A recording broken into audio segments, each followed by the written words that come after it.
Olá, meu amigo ou minha amiga, tudo bem com você? Seja muito bem-vindo ou bem-vinda a mais um vídeo da Khan Academy Brasil. E nesse vídeo, vamos continuar resolvendo o nosso exemplo sobre integral de superfície. E agora que já conseguimos expressar aqui o nosso d sigma, eu acho que estamos muito perto de conseguir calcular a nossa integral. Mas tem uma coisa que eu quero apontar aqui e que talvez tenha te incomodado desde o final do último vídeo. No último vídeo, eu tirei a raiz quadrada do cosseno ao quadrado de t, e eu simplifiquei isso para o cosseno de t. Aí, você pode ter dito, espere, e se o cosseno de t for avaliado para um número negativo? Bem, a gente pode corrigir isso elevando ao quadrado e aí depois tirando a raiz quadrada. Aí sim, a gente vai obter a versão positiva disso. Ou seja, nós vamos essencialmente obter o valor absoluto do nosso cosseno de t. O motivo de sermos capazes de fazer isso, em particular nesse vídeo ou nesse problema, é porque vimos que o t assume valores entre menos π sobre 2 e π sobre 2.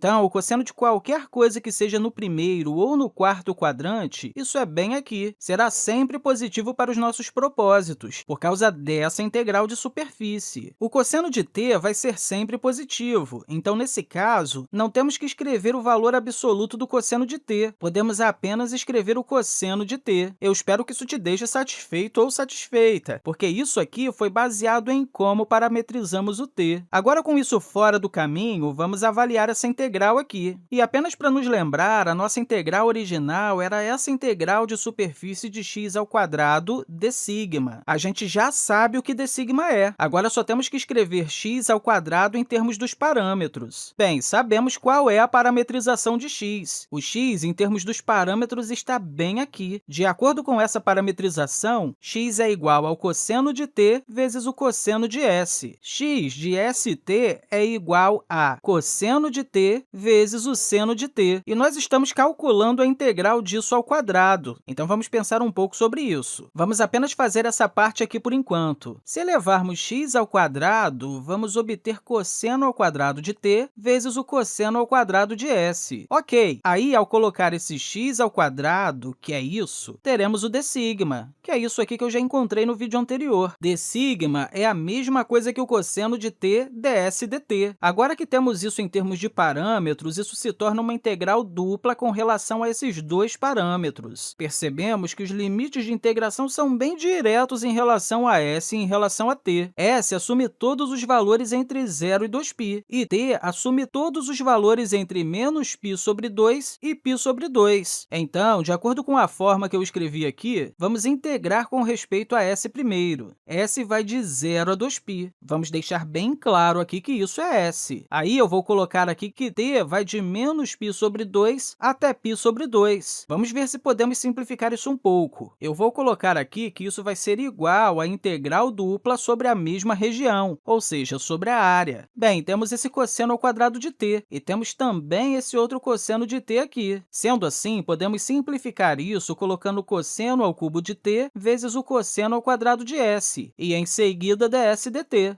Eu acho legal colocar isso aqui com cores diferentes. Então, isso aqui em azul é a parte ds, e isso aqui em amarelo é a parte dt. Agora, podemos integrar em relação a s. Mas repare aqui que essas duas partes, a parte t e a parte s, estão apenas se multiplicando. Então, quando estamos integrando em relação a s, esse cosseno ao cubo de t realmente é apenas uma constante. Podemos, então, fatorá-lo e aí teríamos algo assim. Eu vou reescrever isso aqui. Vamos ter a integral de menos π sobre 2 até π sobre 2 do cosseno ao cubo de t. Como eu fatorei isso, agora eu vou escrever a parte de s. Então, colocamos aqui isso vezes a integral em que s vai de 0 a 2π do cosseno ao quadrado de s ds. E aí, claro, não podemos esquecer do dt aqui. Agora, observe que essa parte aqui não tem nada dependente de t, então podemos reescrever isso aqui novamente. Eu vou reescrever tudo isso aqui. Eu vou colocar aqui a integral indo de menos π sobre 2 até π sobre 2 do cosseno ao cubo de t. Aí eu coloco o dt aqui, vezes a integral indo de. Olha, o que eu estou fazendo aqui é apenas reorganizar as coisas, mas eu não mudei nada, ok? Então, isso vezes a integral de 0 a 2π do cosseno ao quadrado de s ds. E você não tem que fazer dessa forma, você poderia apenas ter avaliado isso enquanto estava com tudo misturado assim. Mas isso vai nos ajudar a deixar o nosso trabalho um pouco mais fácil, vai deixar a parte da trigonometria um pouco mais fácil de fazer. Então, para resolver resolver essas duas integrais, precisamos recorrer à nossa trigonometria. O cosseno ao quadrado de s podemos reescrever como meio mais meio vezes o cosseno de 2s. E o cosseno ao cubo de t, bem, é a mesma coisa. Vamos ver, podemos fatorar isso aqui. Colocamos o cosseno de t vezes o cosseno ao quadrado de t. E a intuição aqui nos diz que se a gente puder obter um produto de um seno fazendo algo com o cosseno, vai ser ótimo, porque o cosseno é a derivada do seno.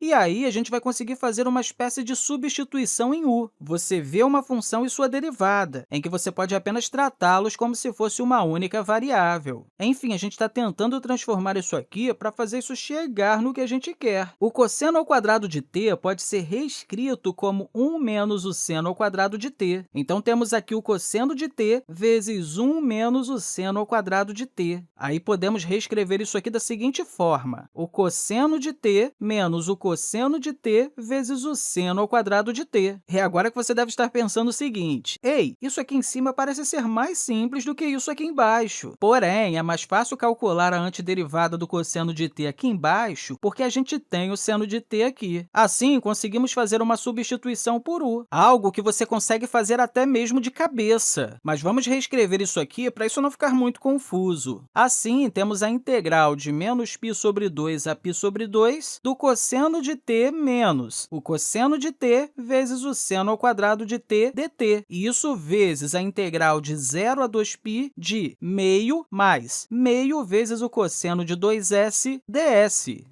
Agora sim, estamos prontinhos aqui para calcular algumas antiderivadas. A antiderivada disso aqui vai ser o quê? A antiderivada do cosseno de t é apenas o seno de t. Agora, aqui, a derivada do seno de t é o cosseno de t. Então, podemos fazer uma substituição por u. Você pode dizer que u é igual ao seno de t. Aí, du vai ser igual ao cosseno de t dt. Você pode fazer isso, mas podemos fazer isso de cabeça aqui. Fazendo de cabeça, eu vou ter u ao quadrado du. Aí, a antiderivada disso vai ser u ao cubo sobre 3. U é seno de t, então teremos aqui seno ao cubo de t. Vamos colocar aqui menos o seno ao cubo de t sobre 3. Ok, vamos avaliar isso daqui indo de menos π sobre 2 até π sobre 2. Seno de π sobre 2 é 1, assim temos 1 menos 1 terço, que é 2 terços. Mas vamos deixar isso aqui desse jeito, para não confundir ninguém, ok? Aí, isso menos o seno de π sobre 2, bem, isso vai ser um negativo, menos o seno de π sobre 2 ao cubo, que também é um negativo. Então, temos aqui menos 1 terço.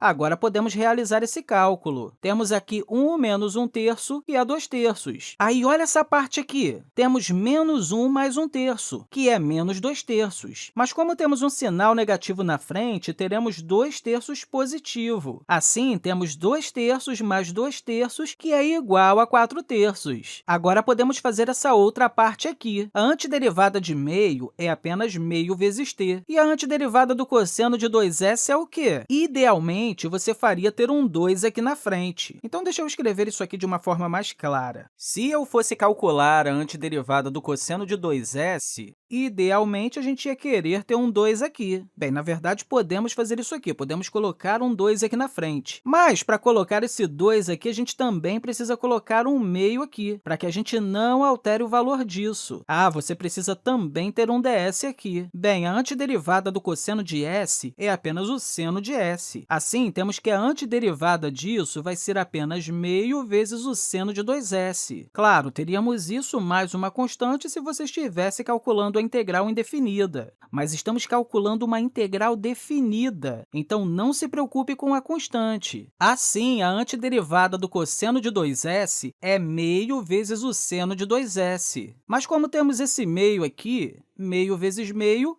é igual a 1 quarto. Então, temos 1 quarto vezes o seno de 2s. Essa é a antiderivada. Mas queremos avaliar tudo isso indo de 0 a 2π. Um detalhe interessante é que, em qualquer dessas duas situações, isso vai ser igual a zero, porque o seno de zero é zero. E o seno de 2 vezes 2π, que é 4π, também é igual a zero. Então, em t igual a 2π, temos meio vezes 2π menos zero, que é igual a π. E em t igual a zero, temos tudo isso sendo igual a zero. Assim, toda essa parte aqui será π menos zero, que é igual a π. E pronto, terminamos essa parte. Agora é só multiplicar essas duas coisas. Assim, teremos aqui 4/3 vezes π. Então, toda essa integral aqui é igual a 4/3 vezes π. Se você tem uma esfera de raio 1, bem, na verdade, eu nem deveria falar esfera, porque estamos falando só da superfície. Então, nesse caso, temos o raio igual a 1, que é onde estamos avaliando a integral de superfície. Bem, agora merecemos um pouquinho de descanso, né? Isso daqui foi grande demais. Eu espero que você tenha compreendido tudo direitinho e, mais uma vez, eu quero deixar aqui para você um grande abraço e até a próxima!